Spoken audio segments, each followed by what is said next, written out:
피난과 돌아오심입니다. 13, 15절과 22, 23절의 말씀은 반드시 이루어진다라는 제목이고요. 16에서 18절은 헤롯이 악을 행하다이고요. 19절에서 23절은 예수님이 돌아오심과 나사렛 정착입니다. 예수님이 어디서 탄생했죠? 베들레헴에서 탄생했습니다. 물론 예수님을 잉태했던 마리아, 요셉은 갈릴리 사람이죠. 갈릴리 사람이었지만 하나님께서 미가 선지자를 통해서 예언하신 말씀을 이루시기 위해서 그 당시 로마 황제가 호적을 하라고 명령을 내립니다. 그래서 요셉과 마리아는 다윗의 후손이기 때문에 다윗의 고장 베들레헴으로 가게 됩니다. 만삭인 상태로 가서 베들레헴에서 아기를 낳았는데 그가 바로 예수님이시죠. 근데 그 예수님께 경배하러 온 자들은 누구밖에 없었어요? 동방의 박사들, 또 베들레헴 근처에 있는 목자들 몇 명뿐이었죠. 동방의 박사들이 경배하러 와서 떠난 후에 주님의 사자가 요셉에게 현몽하여서 헤롯이 아기를 찾아 죽이려 하니 일어나 아기와 그의 어머니를 데리고 애굽으로 피하여 내가 내게 이르기까지 거기 있으라 하시니, 하나님의 사자가 요셉에게 일어나서 애굽으로 피하라 라고 말씀을 주십니다. 이 헤롯은 박사들에게 속은 줄 알고 예수님을 잡아 죽이려고 했지만 그 베들레헴 근처에 있는 2살 아래의 아이들을 다 죽이는 잔혹한 살해를 하게 된 거죠. 그래서 하나님께서 미리 예수님을 지키기 위해서 요셉에게 감동해서 예루살렘으로 애굽으로 피하도록 이렇게 하셨습니다. 마귀는 항상 우리 성도들을 죽이려고 합니다. 우리를 실족시키고 우리를 마음에 시험 들게 만들고, 그래서 우리를 자꾸 넘어뜨리려고 하시는데 하나님께서는 우리를 보호해 주시고 피난처를 세워서 그곳으로 인도해 주십니다. 고린도전서 10장에 보면 하나님께서 우리에게 시험 당할 즈음에 피할 길을 내신다 그랬죠. 피할 길로 가면 우리가 그 마귀의 시험에서 넘어지지 않고 이겨나갈 수 있습니다. 그 피할 길, 피난처는 어떻게 하는 거죠? 하나님 안이 피난처예요. 하나님만. 우리 영이 하나님을 간절히 사모하고 하나님에게로 피해 들어가야 됩니다. 그리고 하나님의 말씀과 성령의 감동이, 성령의 인도가 또 피할 길로 가는 길입니다. 하나님의 말씀으로 성령의 감동, 인도를 따라서 말씀 안에 서 있으면 하나님 그 말씀의 능력이 있어서 우리를 보호해 주십니다. 그래서 하나님께서는 이렇게 예수님을 그 부모들을 통해서 애굽으로 피신케 하는데, 그 당시 애굽에는 유태인들이 약 100만 정도 공동체를 이루고 살았다고 합니다. 물론 이제 바벨론에 이어서 유다가 망할 때 에레미야와 함께 애굽으로 피신한 사람들도 있습니다. 그리고 예수님이 탄생하시기 전에 이 시리아가 이 유대 땅을 점령하게 됩니다. 그래서 그때 강력한 학정이 일어나가지고 많은 유대인들이 이렇게 피해 갔다고 합니다. 애굽으로 많이 피해 들어갔고, 그 당시에는 애굽이 헬라 문화가 굉장히 꽃피었던 그런 시대이기 때문에 자유로웠습니다. 그래서 알렉산드리아라고 하는 도시가 있는데, 알렉산드리아는 이집트의 제2의 도시죠. 항구 도시죠. 그곳이 굉장히 자유로운 무역항이었습니다. 그곳에 가면 지금도 유대인들이 공동체를 이루고 사는 그런 흔적들이 남아 있죠. 그래서 특별히 이제 초대교회 때 그 예루살렘 교회 핍박이 아주 심할 때 기독교인들이 흩어지잖아요. 한쪽은 이쪽 북쪽으로, 동북쪽으로, 한쪽은 남쪽으로. 그런 사람들이 애굽에 가서 살게 되는데, 이 초대교회 때 그쪽에 알렉산드리아를 중심으로 해서 굉장히 기독교가 활성화됐다고 합니다. 그래서 우리가 초대 교부 시대에 보면 아리우스라든지 아타나시우스 같은 유명한 교부가 이 알렉산드리아 출신입니다. 그래서 하나님께서는 이렇게 예수님을 이렇게 안전한 곳으로 피신하도록 이렇게 역사하신 것입니다. 요셉은 즉시 어떻게 했죠? 피해갑니다. 14절에 요셉이 일어나서 밤에 아기와 그의 어머니를 데리고 애굽으로 떠나가.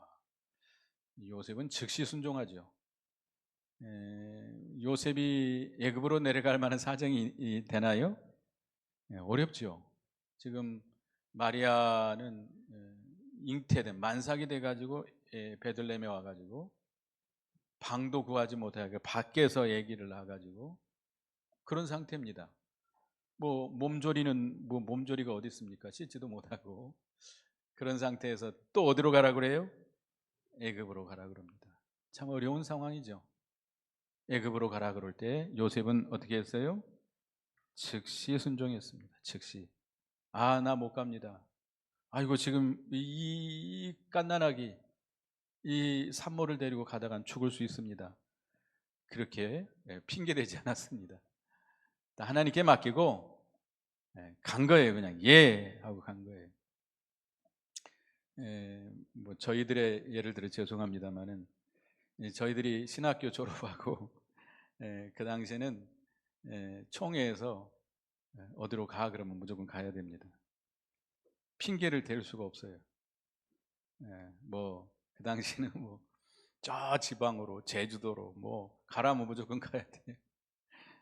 또 선교 나가라고. 근데 선교지 그 당시는 선교 훈련도 못 받은 상태에서 이제 소련이라는 나라가 붕괴됩니다. 무너집니다.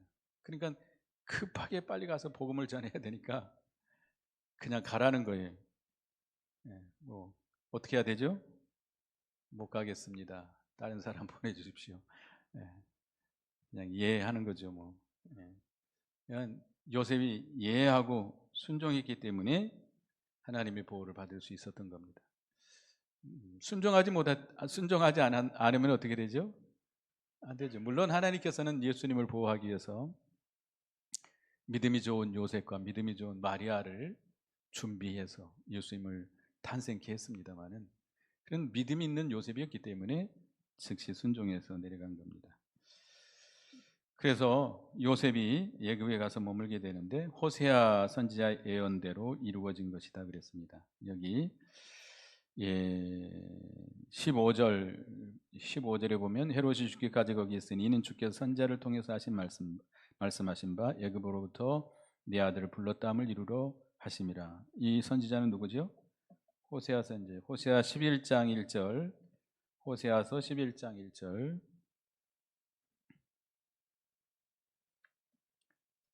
읽어보겠습니다. 시작. 이스라엘이 어렸을 때 내가 사랑하여 내 아들을 애굽에서 불러냈거늘. 이 호세아 시대에 예언했던 말씀이 예수님을 통해서 이렇게 이루어진 것입니다. 그래서 예수님이 어렸을 때 그 낳자마자 얼마 안 돼서 애굽으로 피신 가고 애굽에서 어렸을 때 다시 또 불러내서 돌아오게 하시는 하나님. 어떻게 보면 이스라엘이 겪인 출애굽의 길을 예수님께서 대표로 다시 걸은 것이라고 볼 수 있습니다.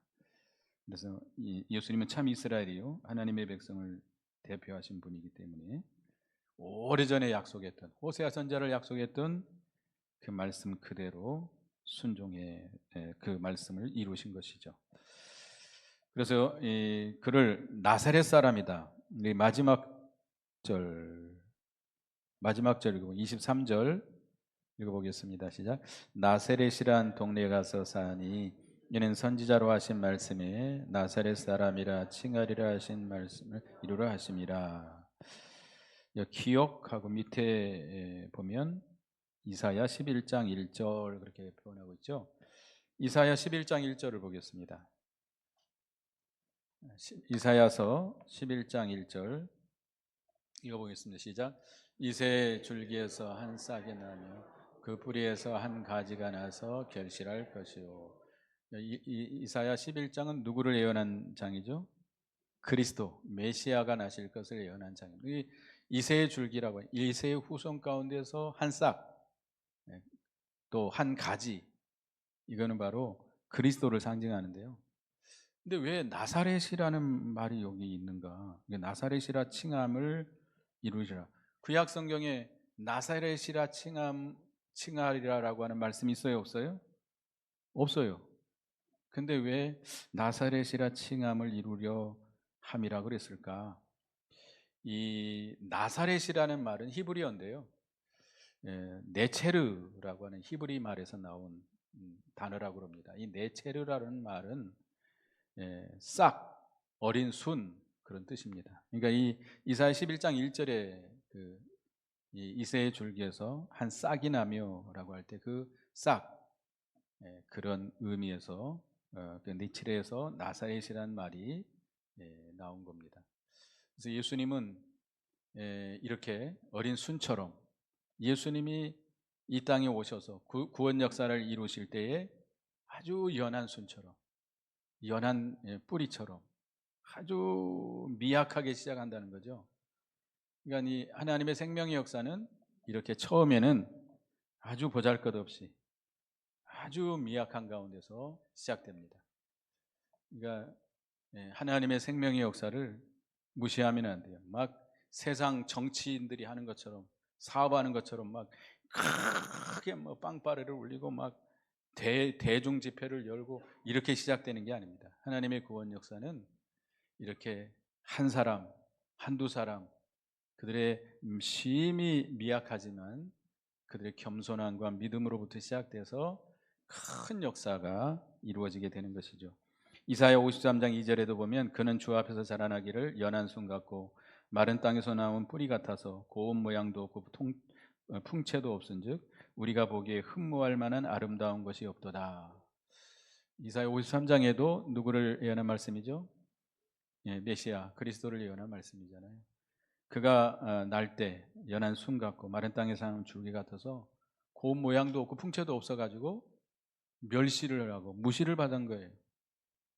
예수 그리스도를 통해서 하시는 생명의 역사는 지금도 마찬가지입니다. 지금도 그 우리가 무시할 만한 매우 이렇게 미약한 가운데서부터 시작되는 거예요. 모든 생명의 역사 그렇잖아요.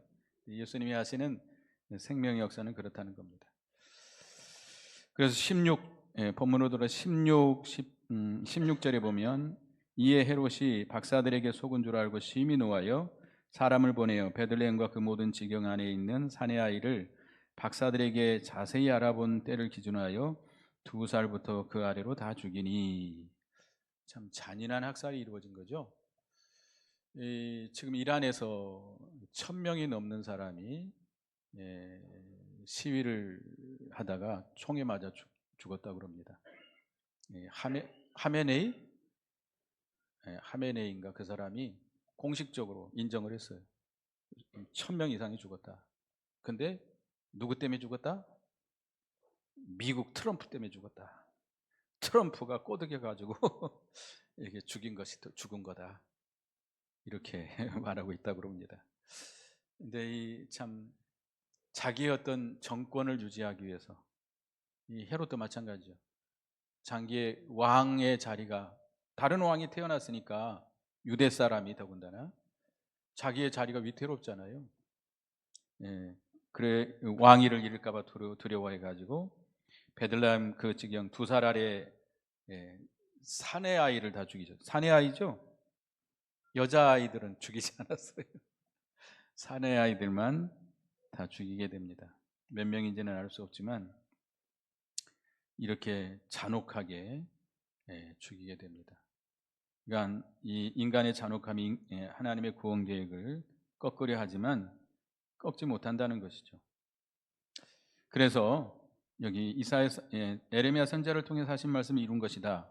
17 이에 선지자 이사야를 통하여 하신 말씀하신 바 라마에서 슬퍼하며 크게 통곡하는 소리가 들리니 라헬이 그 자식을 위해 예고하는 것이라. 그가 자식이 없으므로 이루받기를 거절하였도다 함을 이루어졌느니라. 에레미야 31장 15절에 있는 말씀인데요. 한번 볼까요? 거기 이 에레미야 31장 15절 읽어보겠습니다. 시작. 여호와께서 이와 같이 말씀하시니라. 라마에서 슬퍼하며 통곡하는 소리가 들리니 라헬이 그 자식 때문에 애곡하는 것이라. 그가 자식이 없어져서 위로받기를 거절하는도라. 이 에레미야 시대는 어떤 시대죠? 유다가 망하는 시대입니다. 누구에 의해서? 바벨론에 의해서 망하는 그런 때예요. 그래서 바벨론 군대가 쳐들어와 가지고 많은 사람을 죽이고 성을 다 무너뜨리고 성전을 다 파괴하고 또 많은 사람들을 포로로 끌고 갑니다. 근데 이 라마라고 하는 곳은 베들레헴 근처에 있는 지역이라고 합니다. 거기는 라헬 야곱의 아내죠. 야곱의 아내가 아내의 무덤이 있는 곳이라고 합니다. 그래서 그 라마에서 포로들을 모집해 가지고 거기에 모이게 해가지고 거기서 포로를 끌고 갔다고 합니다. 그래서 이 에레미야 31장 15절의 말씀은 시적인 표현이에요. 그 바벨론으로 끌려가는 이스라엘 백성들, 그것을 무덤 속에 있는 라헬이 슬퍼하며 통곡한다라고 하는 시적인 표현입니다. 그러니까 에레미야가 하나님의 백성들이 이렇게 무참하게 죽임을 당하고 포로로 끌려가는 것을 매우 애통하며 슬퍼하면서 시적으로 표현한 거죠. 그런데 또 예수님 탄생할 때 또 그 일이 또 벌어지게 되는 거죠. 바벨론의 헤롯에 의해서 많은 어린 생명들이 죽임을 당하게 될 때 이 라헬이 통곡할 만한 것이라는 것이죠. 시적인 표현입니다. 시적인 라헬이 무덤 속에서 어떻게 슬퍼하겠습니까? 이게 이 시적으로 표현한 거예요. 그래서 그러나 예레미야 31장 16, 17절에는 또 읽어보겠습니다. 시작. 여호와께서 이같이 말씀하시니라. 내 울음소리와 내 눈물을 멈추어라. 내일에 그들이 그의 대적의 땅에서 돌아오리라. 여호와의 말씀이니라. 그의 장래에 소망이 있을 것이라.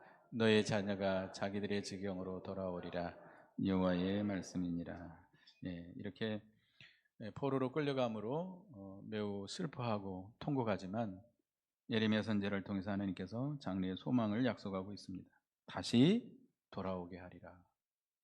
물론 예수 그리스도 메시아를 통해서 이루어질 말씀을 예언한 말씀입니다.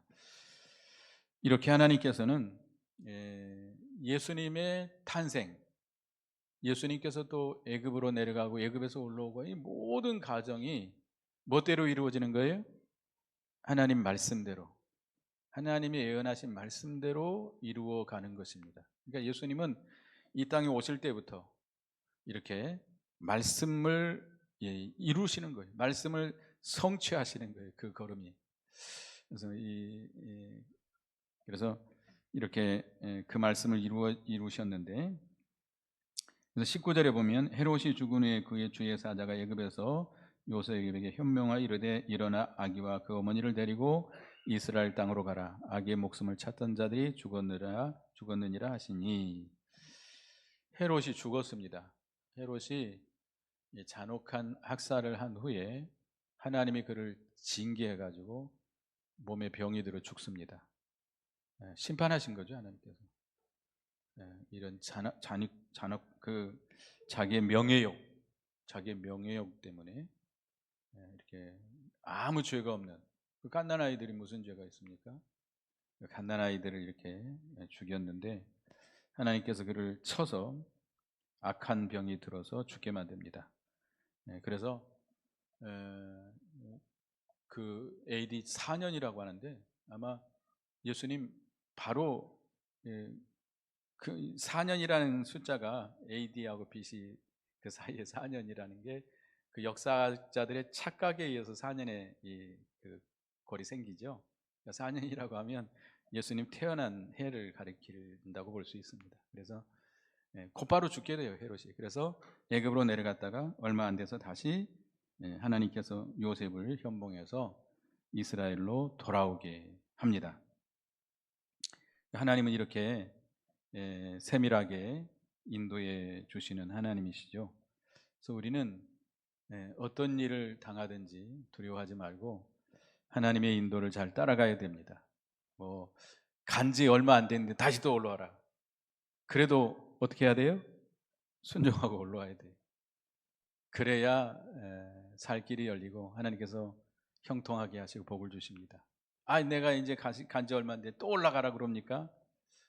라고 불평하고 반항하면 안 됩니다. 간지 얼마 안 됐어도 아직 자리를 잡지 못했어도 또 가라 하면 가야 돼요. 가라 하면 가야 돼요. 성령께서 인도하시는 대로 하나님이 우리에게 명하시는 말씀대로 순종해서 가는 길이 가장 복된 길이고 하나님께서 지켜주시고 보호해 주시고 복 주시는 길입니다. 그래서 요셉은 일어나서 올라갑니다. 그래서 21절에 요셉이 일어나 아기와 그 어머니를 데리고 이스라엘 땅으로 들어가니라.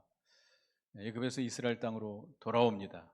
돌아오는데 그러나 22절에 그러나 아켈레오가 그의 아버지 헤롯을 이어 유대의 임금됨을 듣고 거기로 가기를 무서워하더니 꿈에 지시함을 받아 갈릴리 지방으로 떠나가 나사렛이란 동네에 가서 사니 이는 선지라고 하신 말씀에 나사렛 사람이라 칭하리라 하심을 이루러 함이니라. 요셉이 이제 애굽에서 일어나서 그 마리아와 예수님을 데리고 이제 이스라엘로 돌아옵니다. 근데 그때 헤롯이 죽은 다음에 누가 또 왕이 돼 있어요? 헤롯의 아들 아켈레오. 아켈레오는 헤롯의 맏아들이라고 합니다. 헤롯의 아들 아켈레오가 계속 또 왕이 돼서 다스리니까 그가 갈릴리 지방으로 가게 되죠. 그래서 갈릴리 지방에서 나사렛이라는 곳에 동네에 가서 살게 됩니다. 하나님께서 그 예언의 말씀대로 이루시기 위해서 이렇게 하나님이 역사하신 것이죠. 근데 이 나사렛이라는 곳은 유대 사람들에게 어떤 곳이죠? 멸시받는 곳, 천대받는 곳입니다. 우리나라가 지금은야 뭐 별로 그렇게 크게 그렇게 지역 차별 안 합니다만 저희 때까지만 해도 지역 차별을 굉장히 심하게 했어요. 정치인들 때문에 제가 대학교 졸업을 했는데 이 원서를 넣을 수가 없었어요. 왜냐하면 그 당시에 번적을 쓰게 했거든요. 번적하고 주소를 쓰게 했는데 번적과 주소에 전라도가 들어있으면 어떡하죠? 특별히 전라남도 들어있으면 무조건 서울에서 제껴버립니다. 그 당시 이제 박정희 대통령 끝나고 전두환 막 시작하는 때였는데 이 전라도 사람들이 갈 데가 없었어요. 그 당시에 군대에서 별자리가 2사람, 전라도 출신 2사람 있었습니다. 그 외에는 전부 전라도 사람은 없어요. 거의 경상도 사람들. 여기 경상도 사람들 계시나요? 그 당시는 그랬어요. 그래서 상당히 좀 힘들었어요. 서류 전형에서 무조건 제꼈어요. 그러니까 이제 전두환 씨가 그 당시에 하도 이 전라도 지역을 안 뽑으니까 조금 혜택을 준다고 할당제를 줬어요. 할당제. 이렇게 지역마다 조금씩 뽑아라. 이렇게까지 했는데도 잘 안 뽑았어요. 하여튼 전라도 사람들 괜히 멸시를 당하더라고요. 여러분들 멸시당한 적 없어요? 여기만 사시니까 몰라요. 여기만 사시니까. 저 서울 가서 살면요 괜히 전라도 사람이라고 무시해요. 참나 이상하더라고요. 제가 목회를 하는데 목사님들도 전라도 사람을 무시해요. 참나. 내 친구 목사가 있는데 말을 하는 가운데 전라도를 굉장히 욕하더라고. 그래서 나 전라도 사람이라고. 근데 하여튼 이 갈릴리 지역은 아주 멸시받던 곳, 천대받던 곳이에요. 그래서 요한복음 1장에도 보면 나사렛에서 무슨 선한 것이 나겠느냐, 어떻게 선지자가 나사렛에서 나겠느냐라고 멸시하고 무시하는 곳입니다.